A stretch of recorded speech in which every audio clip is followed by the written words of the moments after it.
সবকে হ্যালো বল। অনেক আওয়াজ হচ্ছে ট্রাক্টরের, কলাই হতে শুরু করেছে, দেখা যাক ওরা মাছ পায় কিনা।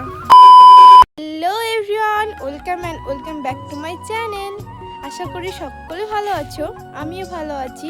আমি শারমিন চলে এসেছি তোমাদের সঙ্গে একটি ফার্স্ট ভিডিও। আমার বাড়ি মুর্শিদাবাদ ভগবানগোলা থানার একটা ছোট্ট গ্রামে আমি থাকি। গ্রামের সব থেকে প্রাকৃতিক সৌন্দর্য হচ্ছে মাঠ। তাই আজকে এই ফার্স্ট ব্লগে আমাদের এই সুন্দর মাঠটি তোমাদের ঘুরে দেখাবো। এই দেখো আমরা প্রস্তুত হয়ে গেছি মাঠে যাওয়ার জন্য, তো চল মাঠে যাবো আজকে। এই দেখো পুকুর আমাদের পাড়ার, এই পুকুরে আগে আমরা অনেক গোসল করতাম, কিন্তু এখন দেখো অনেক কচুরিখানা হয়ে গেছে, তার জন্য কেউ গোসল করে না।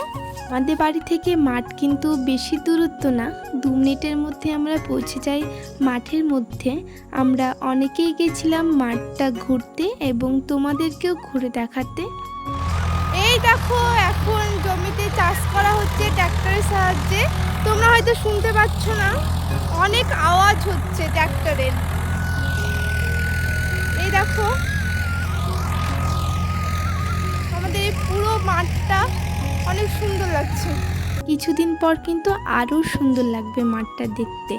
এখন তো অনেকটাই খালি খালি লাগছে, কিছুই চাষ করা হচ্ছে না, কারণ এখন সবাই সর্ষে লাগাচ্ছে। কিছুদিন পর সর্ষে হবে, সর্ষের ফুল হবে, দেখতে কিনা দারুণ লাগবে মাঠটা। এই দেখো কত সাদা সাদা বক উড়ে বেড়াচ্ছে। আমার ভাইয়া তো বলছে দিদি একটা ধরো না, কিন্তু যখনই কাছে যাচ্ছি তখনই উড়ে পালিয়ে যাচ্ছে। আর ওই আকাশে দেখো পাখিগুলো কি দল বেঁধে একসঙ্গে উড়ে বেড়াচ্ছে, দেখতে কিনা সুন্দর লাগছে। এই দেখো বন্ধুরা, এটা হচ্ছে কলাইয়ের জমি। আমি এই কলাইয়ের জমিতে এসেছি, একটা তুলে দেখাচ্ছি তোমাদেরকে।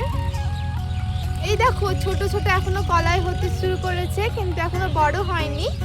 এই বেশ কিছুদিন হলো লাগানো, আর কিছুদিন পর কিন্তু কলাইগুলো বড় বড় হবে। এই দেখো দানার মতো হয়ে আছে।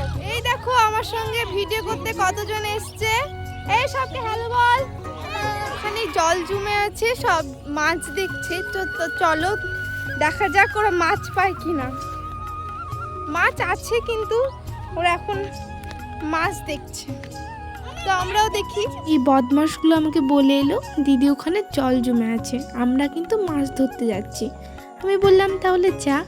এসে দেখি ওরা বদমাশি করে জল ঘাটাঘাটি করছে, আবার জুতোগুলোকেও ভেজাচ্ছে। বদমাশগুলোকে নিয়ে এসে ভুল করেছি, এত দুষ্টুমি করছে, এদিক যাচ্ছে ওদিক যাচ্ছে, কোনো ঠিক ঠিকানা নেই। আর এই দেখো একটা কাকু ট্র্যাক্টরে চাষ করছিল, আর সব বদমাশগুলো গিয়ে চেপে গেল। আমরা যখন ছোট ছিলাম এইরকমই দুষ্টুমি করতাম, কত না খেলেছি, কত না মাঠে এসেছি, অনেক মজা করেছি। আমাদের মাঠের মাঝখানে একটা কুড়ো ঘর আছে, তো চলো তোমাদেরকে কুড়ো ঘরটা দেখাই। ওইখানে একটা কুড়ো ঘর আছে, চলো তাহলে দেখি, আসো।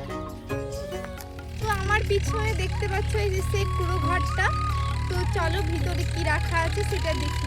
আমাদের জমির পাশে এই কুড়ো ঘরটা আছে, আমরা আগে ছোটতে বলতাম ভুতুড়ে কুড়ে ঘর। আর ঘরটার চালে দেখো 2টো চাল কুমড়ো হয়ে আছে, ওগুলো পেকে গেছে, আর কিছু জালি জালি কাঁচা কাঁচাও আছে, সেগুলোই তোমাদেরকে দেখাচ্ছিলাম। আগে ছোটতে বড়দেরকে বলতাম এই ঘরটাতে কে থাকে, বলতো রাত্রেবেলা ওখানে ভূতরা থাকে, ভূতের ভয় কিন্তু আর আমরা এই ঘরটাতে আসতাম না। আর যখন বড় হলাম তখন বুঝতে পারলাম এই ঘরটাতে কোনো ভূত থাকে না, যে মাঠে জল দেওয়া হয় ওই ম্যাশিং রাখা হয় এই ঘরের মধ্যে।